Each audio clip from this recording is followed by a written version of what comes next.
Ndugu zangu wapendwa, Mungu awe nanyi daima kila wakati. Kwa maana hakika anawapenda na anatupenda sisi zote. Ndiyo maana alipeana mwana wake wa kipekee ambaye ni Yesu Kristo. Akafa pale msalabani kwa ajili yangu na kwa ajili yako. Hivyo basi wajua ya kwamba kuna mwandishi mmoja wa kitabu cha Biblia ambaye anaitwa Daudi, aliyekuwa mtumishi wake Mwenyezi Mungu sana kwa muda mrefu. Zaburi imeandikwa na Daudi. Ukiangalia katika kile kitabu cha Zaburi 23, pale mstari wa kwanza ukiteremka, utapata maneno mazito ambayo Daudi anayoyazungumzia pale. Ananakiri hiki kitabu kwa upendo mwingi aliokuwa nao ndani ya huyu Mwenyezi Mungu. Anasema hivi: Bwana ndiye mchungaji wangu. Anahakikisha kana kwamba anampenda huyu Mungu kwa kusema ya kwamba yeye ndiye mchungaji wake. Anasema hataweza kupungukiwa na nini, na kitu. Ukisoma mstari wa pili, anaongezea na kusema ya kwamba katika malisho ya majani mabichi unilaza. Hebu sikia vile anavyomwamini huyu mchungaji wake, huyu Mungu wake. Ndugu yangu mpendwa, kila uchao unapoamka na kwenda kutafuta mali huku na huku, je, unajua fika ya kwamba huyu Mungu ndiye mchungaji wako? Unajua fika ya kwamba kila wakati atakuwa anakuongoza? Amini kama vile Daudi alivyokuwa. Anazidi na kusema ya kwamba kando ya maji matulivu uniongoza. Ni mara ngapi katika maisha yako unaona kana kwamba umefikia kikomo, lakini huyu Mungu anajitokeza na kukusaidia? Hebu mwamini huyu Mungu kama vile Daudi anavyomwamini. Tena ukiangalia mstari wa 3, anaongezea na kusema kwamba uniuzisha nafsi yangu na uniongoza katika njia ya haki. Hebu sikia, katika njia ya nini? Ya haki, na kwa ajili ya jina lake. Hebu mtu aweze kusema amina pale, kwa maana neno hili ni zito sana. Yaani Mungu anafanya jambo hili lote tu kwa ajili ya utukufu wa jina lake. Hebu sikia jambo lingine, anaongezea katika mstari wa 4 na kusema ya kwamba naam, japo pita katika bonde la uvuli wa mauti, sitaogopa mabaya.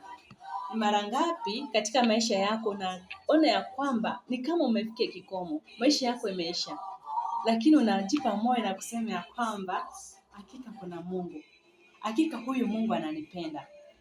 Anaendelea kusema ya kwamba kwa maana wewe upo pamoja nami. Hebu mtu aweze kusema amina pale, kwa maana katika haya maisha tunayoishi, japo kwa kuna mambo tofauti yanayotokea katika maisha yako, ndugu yangu mpendwa, wafaa kufika katika maisha haya na useme ya kwamba hakika yule Mungu aliyekuwa anaongoza Daudi hata siku ya leo yupo na ataniwezesha. Utakapotambua jambo hilo, hakika utaweza kujua kwamba Mungu ni mwema na yupo katika maisha yetu kutusaidia sisi wote. Unapoendelea katika hilo fungu, unaona ya kwamba hata katika gongo lako na fimbo yako wanifariji. Yaani wakati wote, hata kama umekutana na changamoto ambayo inakuzunisha kiasi kipi, Mungu yupo kwa ajili ya kupanguza machozi yako. Hebu sikia, kuna jambo lingine ambalo ndugu zangu nataka niwakumbushe kwamba huyu Mungu pia huandaa mambo mazuri katika maisha yetu mbele ya maadui zetu wenyewe, na anadhihirisha kana kwamba yeye ndiye Mungu anayestahili, na yeye ndiye tu peke yake katika maisha haya tunayestahili kumwabudu.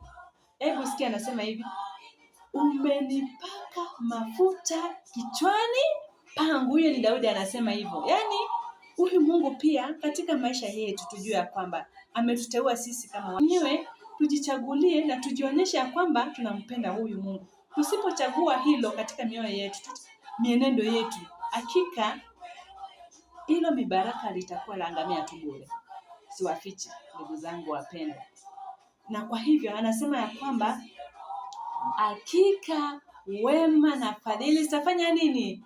Zitanifuata siku zote za maisha yangu. Ndugu zangu wapendwa, hebu mtu aweze kusema amina. Yaani utakapojua haya yote, ujue ya kwamba fadhili zitawafanya nini? Zitawafuata.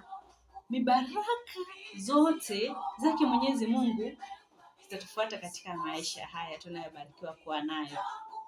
Na hivyo anaendelea kusema, nami nitakaa nyumbani mwa Baba yangu milele. Je, upo tayari ndugu yangu mpendwa? Ukishajua haya yote, ukishakusha kujua haya yote, ukumbuke hivi karibuni Yesu Kristo anarejea. Na leo siku hii nawaambia hivyo ya kwamba Mungu atazidi kuwa na kila mmoja. Atatubariki sisi wote. Kwa maana sisi wote ni wanja wake na tunampenda na tunamjali, na hivyo basi ametubariki tuweze kukaa katika haya maisha kwa upendo, kwa upole, tupendane sisi zote kama ndugu na dada. Na hakika Mungu atatuongoza.